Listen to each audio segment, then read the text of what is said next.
पंजाब के मशहूर सिंगर मरहूम सिद्धू मूसेवाला के वालिद ने अब पंजाब से जुड़े कई मामलों पर अपनी बात रखी। उन्होंने कहा कि पंजाबियों को साजिश के तहत बदनाम किया जा रहा है। जैसे कि एक थप्पड़ की गूंज पूरे भारत में उठी, मगर मोहाली में सरेआम लड़की के कत्ल की आवाज किसी ने नहीं उठाई। ये सब साजिश के तहत हो रहा है। उन्होंने कहा कि पंजाब के हालात बड़े नाजुक दौर से गुजर रहे हैं।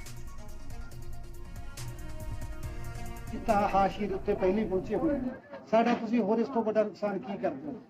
ठीक है, एक नूं तुसीं मार दिता है, दूसरे नूं तुसीं जम्मण दे उत्ते नोटिस कट दित्ते ने। सानूं ओहदा भी पालना बहुत चिंता का विषय बनया पिया भी नूं जवाक नूं पालांगे किवें। तां इह कोरी नफरत नहीं है तां होर की है।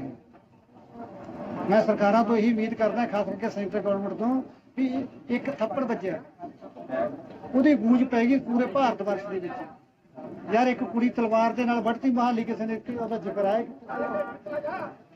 इन्हें बेरहमी ਦੇ ਨਾਲ उस बच्ची ਦਾ कतल करता। यार कोई कतल ਦੀ ਤਾਂ ਕੋਈ सजा ही नहीं रही पंजाब ਦੇ ਵਿੱਚ, ਕੋਈ डर ही नहीं है कतल ਕਰਨ ਦਾ। ਤਾਂ ਕੋਈ ਗੋਲੀ ਨਾਲ करे, कोई तलवार ਨਾਲ ਵੱਢ ਕੇ करे।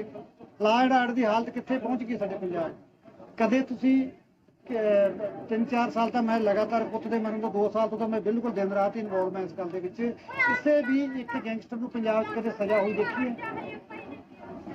किसी भी एक गैंगस्टर नूं किसी भी मर्जी केस दे विच ला लो। तो इहदा मतलब कतल दी, फरौतियां दी, कानून नूं हत्थ च लैण दी कोई गुनाह ही नहीं है। इसे करके लोग पैसा कमा रहे खुद।